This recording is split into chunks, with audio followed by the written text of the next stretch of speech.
Olá, meus queridos e minhas queridas, sejam bem-vindos mais uma vez. Vamos retomar a leitura do livro do Apocalipse, hoje o capítulo 19, e eu convido você, junto com a sua casa, quem estiver próximo a você, para que nós, com temor e tremor, abramos o coração para compreender o que tem aqui, tirar as sabedorias que estão descritas aqui e servir o Senhor de todo o nosso coração.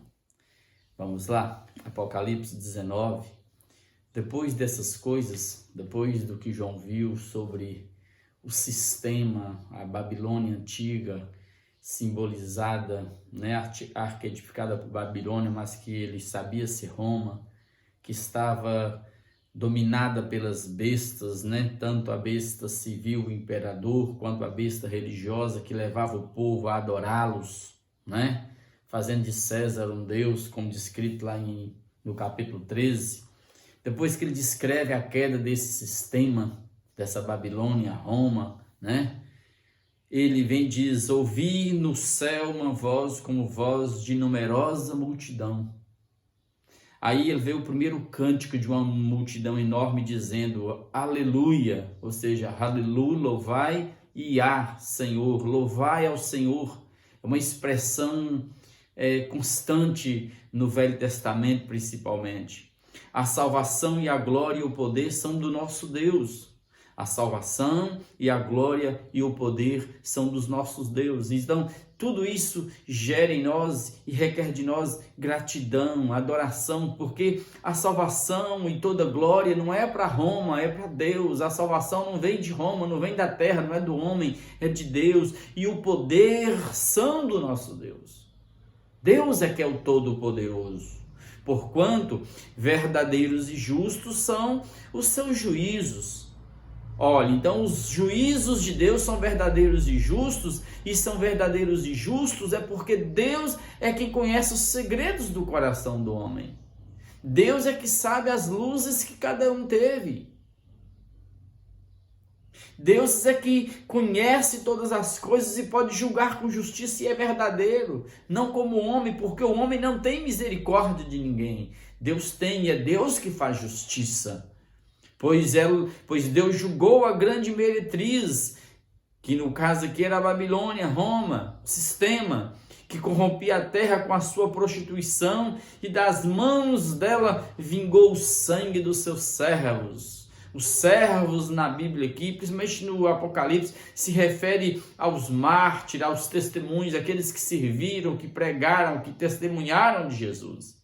Segunda vez disseram, segunda vez mais um cântico de glória, aleluia, aleluia. E a fumaça sobe pelos séculos dos séculos. É a fumaça da presença da glória de Deus, subindo pelos séculos dos séculos. Os 24 anciãos, nós já sabemos quem são eles. Representa a igreja de Deus em toda a terra. Deus não tem duas igrejas, dois povos, três povos. Deus tem um povo, uma igreja em toda a terra. A simbologia aqui refere-se às 12 tribos do Velho Testamento, aos 12 apóstolos do Novo Testamento, e os 4 seres viventes prostraram e adoraram a Deus que se acha sentado no trono, dizendo amém, aleluia, louvemos ao Senhor. Os 4 seres viventes também estão aqui presentes, ou seja, o leão, o boi, representado aqui, o homem, a águia, e João está pegando tudo que tem de mais valente, de mais forte, de mais sábio, de mais rápido na natureza, para mostrar que toda a terra, o homem, a igreja, com toda a criação, adoram a Deus e reverenciam a Deus. Aí diz o verso 5, saiu uma voz do trono, essa voz de um anjo que vem lá de dentro da presença de Deus, exclamando, dai louvores ao nosso Deus, todos os seus servos, todos os profetas, todos os testemunhos, todos os que o temeis, os pequenos e os grandes, de todos os níveis, de todos os povos, todos. Ele está convidando para que rendam glória ao Senhor. Dai louvores. O fim principal do homem é esse, é glorificar a Deus e adorar a Deus. É gozá-lo aqui na terra. E isso é interessante. Todos que temeis a Deus, dai louvor. Então, Ouvi uma voz de numerosa multidão, como de muitas águas e como de fortes trovões, dizendo: Aleluia! De novo, o terceiro cântico aqui só nesse capítulo 19.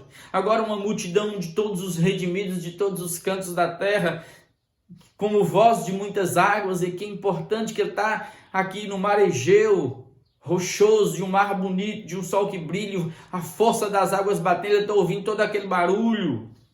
E fortes trovões, é a presença de Deus dizendo: Aleluia, louvai o Senhor, pois reina o Senhor, nosso Deus, o Todo-Poderoso. Reina o Senhor, nosso Deus, o Todo-Poderoso, o Pantocratos. Aqui essa expressão, Todo-Poderoso, no Novo Testamento, tem ela 10 vezes. Uma Paulo faz na segunda carta aos Coríntios, no capítulo 6, ele faz uma citação do Velho Testamento. As outras 9 vezes que é citado o Pantocratos, o Deus Poderoso, é aqui no livro de Apocalipse. Ou seja, João está mostrando para aquele momento da terra, para ele, para os leitores deles, os irmãos, que o poderoso não é um imperador, não é Roma o sistema, a Babilônia. Quem domina é Deus. Quem tem o controle de todas as coisas na palma de suas mãos é Deus. Quem dirige todas as coisas é Deus. Ele é que é o Todo-Poderoso. A palavra final é dele. Ele é quem julga todos. Ele é quem pode dar um final feliz para mim e para você. Ele é o Pantocratos. Aí ele diz: alegremos-nos, exultemos e demos-lhe glória. Alegremos-nos, exultemos e demos-lhe glória. Essa palavra alegremos e exultemos, elas duas juntas no Novo Testamento só aparece aqui e em Mateus 5, verso 12, quando Jesus cita as bem-aventuranças e ele diz lá no verso 12: alegrai-vos e regozijai-vos, porque é grande a vossa salvação. E ele diz isso, anteriormente ele diz, com relação à perseguição: bem-aventurados sois vós quando por minha causa vos injuriarem, vos maltratarem, vos perseguirem, dizendo toda sorte de males contra vocês, zombando, gozando. Aí ele diz no verso 12: alegrai-vos e regozijai-vos, porque é grande a vossa salvação. Está aqui, amados. Demos glória ao Senhor, toda glória a Ele, porque são chegadas as bodas do Cordeiro, cuja esposa a si mesma já se ataviou, pois lhe foi dado vestir-se de linho finíssimo, resplandecente e puro. Aí João faz a evocação de novo, porque em toda a Bíblia é o elemento mais usado pelos escritores para mostrar a relação de Deus com o seu povo. É a relação de um casamento, de algo íntimo. Ele vai falar das bodas que são chegadas. Aí, ó, tá lá escrito. Você pode ler Oséias, você vai ver isso, Oséias, principalmente o início, capítulo 2. Você pode ler Isaías 54, você pode ler Jeremias 3, você pode ler Ezequiel 16, o capítulo todo dessa relação de Deus com o povo em termos de um casamento. A esposa já se ataviou, a esposa sou eu, você, a igreja. Pois lhe foi dado vestir-se de linho finíssimo, resplandecente e puro. E esses linhos finíssimos, porque o linho finíssimo são os atos de justiça dos santos. Ou seja, amados, nas nossas vestes, aqui nesse povo que serve a Deus, está aqui o seu caráter, a sua obra na terra de fidelidade. Porque num casamento pressupõe-se que haja amor, amados. Se não tem amor, não é verdadeiro, não é real. Se não existe amor de nós para com Deus, não tem casamento. Onde não tem amor, não tem Deus. Grava isso. Sem amor, nada aproveita, diz Paulo. Deus é amor, de João. E por isso que a Bíblia diz que nos últimos dias o amor se esfriaria do coração de quase todos. Justamente por isso. Porque se vai diminuindo o amor, é porque Deus está saindo do coração das pessoas, da vida das pessoas, está perdendo-se o temor de Deus. Essa glória a Deus está deixando de ser dada e dada ao homem. A besta, o sistema, capitaneado pelas bestas. O homem está ocupando o lugar de Deus, o meia. O homem é aumentado, relativizado. Então tem que ter amor, tem que ter comunhão, intimidade entre nós e Deus. Tem que ter alegria num casamento. Porque se há amor, se há reciprocidade, tem que ser algo alegre, consensual, gostoso, não forçado. Tem que ser algo que brote do coração. E tem que ter fidelidade, tem que ter pureza nisso aí. Não posso trair Deus. Leia Oséias. Assim como os judeus fizeram a vida toda traindo Deus. Não. Aqui tem os redimidos de todos os cantos adorando o Senhor. Verso 9. Então me falou o anjo, escreve, João. Bem-aventurados, isso aqui é a quarta bem-aventurança, se não me falha a memória. Bem-aventurados, João, aqueles que são chamados às ceias das bodas do Cordeiro. E acrescentou, são estas as verdadeiras palavras de Deus. Felizes os que são chamados para essa festa, para esse casamento, para esse encontro. Tá aí, os evangelhos falam todos sobre isso. João fala do noivo que será tirado e nós teríamos que orar. E Mateus vai falar dessas bodas que convida todo mundo para esse banquete celestial. Vamos juntos, não desanima não. Firme-se em Jesus e não pare. Aí o verso 10, prostrei-me ante os seus pés, os pés do anjo, para adorá-lo. Então ele, porém, o anjo me disse, vê, João, não faças isso, não me adore. Eu sou conservo teu. Eu estou aqui servindo a você e você me ensina, nós somos conservos, criaturas. Uns são servos dos outros e dos teus irmãos que mantêm o testemunho de Jesus. Adora a Deus, pois o testemunho de Jesus é o espírito da profecia, João. Ou seja, aqui, amados, você vê que a ideia do Velho Testamento, principalmente os livros apócrifos, é que os anjos faziam mediação entre nós e Deus. Os anjos tinham um lugar primordial ali. Eles intercediam pelos humanos.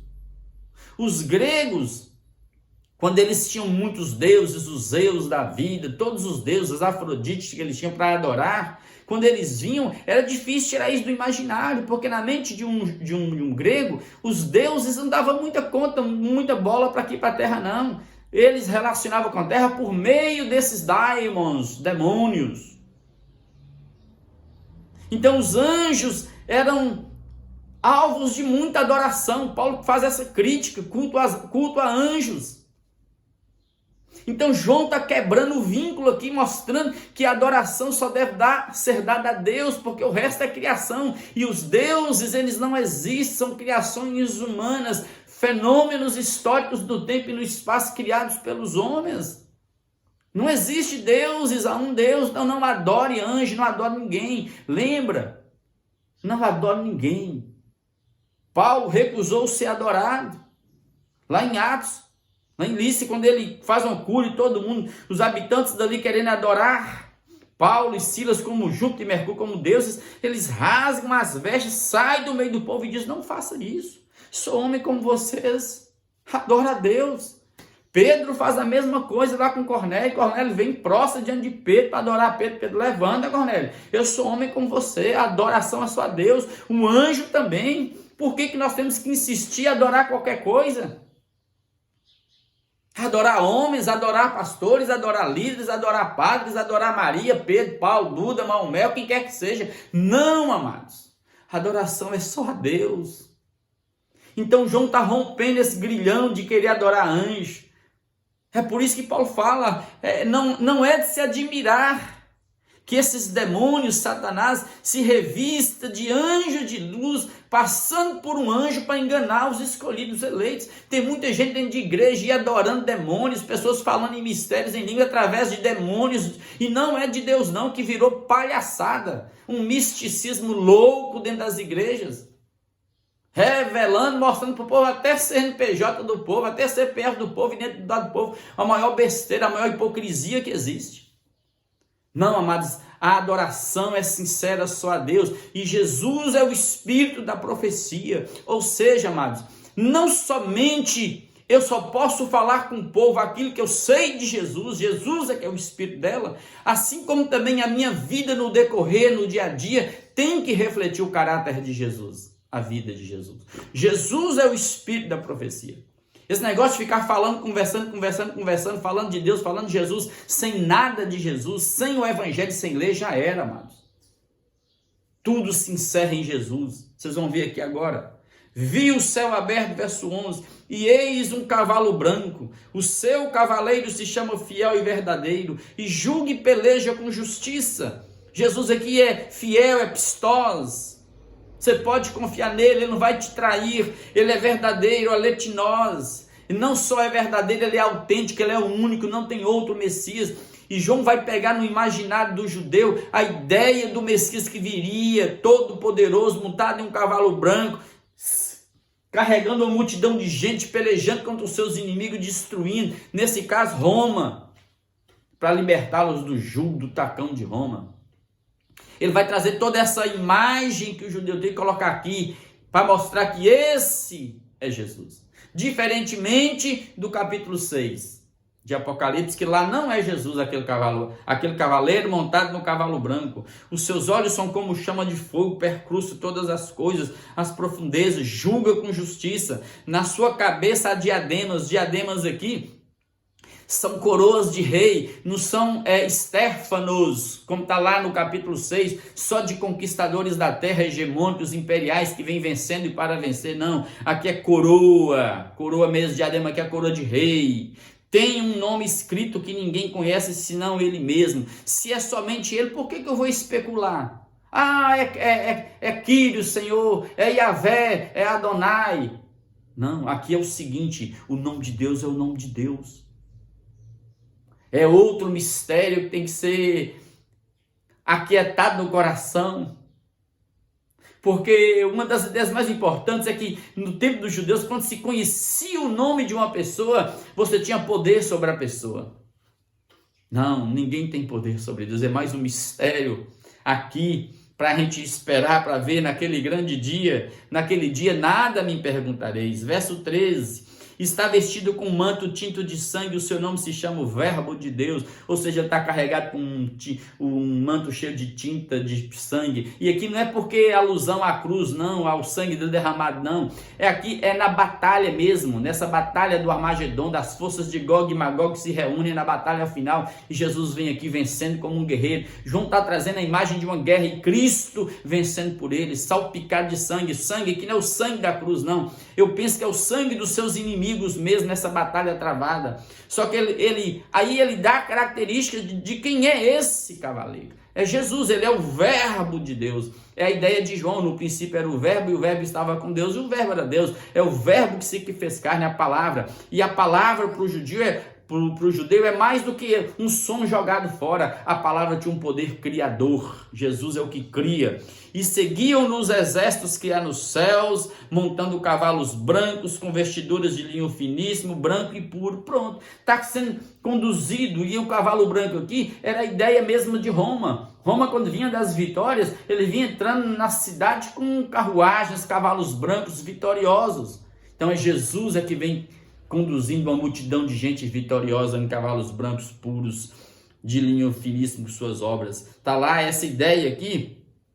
Está lá em Isaías 11:4, viu? Sai da sua boca uma espada afiada para com ela ferir as nações. A espada aqui não é a arma humana, ele está usando as características do Messias que o judeu esperava, mas você vai perceber que como o Messias já veio, é Jesus, e o judeu não cria, ele vai falar que essa espada que sai da sua boca, ele vai afirmar antes em outros lugares aqui, lá no capítulo 1 de Apocalipse, Paulo vai falar sobre isso, né? Essa espada é o Evangelho. A palavra é mais cortante do que qualquer espada de dois gumes.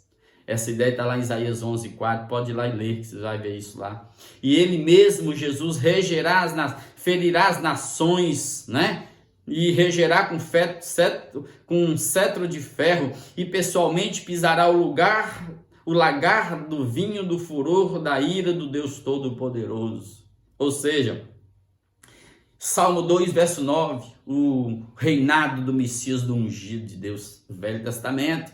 Esse eu sei que é Jesus. E ele vai pisar o lagar. O lagar, eu já falei em outros lugares aqui, você sabe, era sulcado nas pedras, 2 tonéis, forma de tonéis, um mais alto e um mais baixo, um superior e um inferior. Lá colocava as uvas, o povo pisava e o suco saía, vinha para o outro, ia escorrendo na rocha pelo outro. Ia colocando em vasilhas, em tonéis, para se fazer o processo todo né? Até se tornar vinho de fermentação.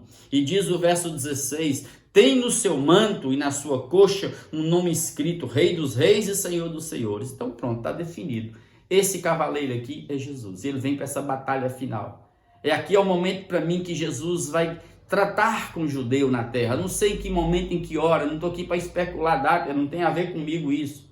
Eu só sei que esse judeu que ao longo do tempo vem esperando esse Messias para estabelecer um reinado literal na terra, eles vão cair a ficha, eles vão ter que cair a ficha deles entender que esse Messias é Jesus. Está aqui, ó. Então vi um anjo posto em pé no sol e clamou com grande voz, falando a todas as aves que voam pelo meio do céu: vinde e reuni-vos para a grande ceia de Deus, para que comais carnes de reis, carnes de comandantes, carnes de poderosos, carnes de cavalos e seus cavaleiros, carnes de todos, quer livres, quer escravos, tanto pequeno como grandes. E vi a besta e os reis da terra com os seus exércitos congregados para pelejarem contra aquele que estava montado no cavalo e contra o seu exército. Mas a besta foi aprisionada e com ela o falso profeta, que com os sinais feitos diante dela seduziu aqueles que receberam a marca da besta e eram os adoradores da sua imagem. Os dois foram lançados vivos dentro do lago de fogo que arde com enxofre. Os restantes foram mortos com a espada que saía da boca daquele que estava montado no cavalo, e todas as aves se fartaram das suas carnes. Então, observe, se você fechar seus olhos, você vai ver um cenário de um grande campo aberto, um vale, exércitos de um lado, exércitos do outro. Aqui os inimigos da terra.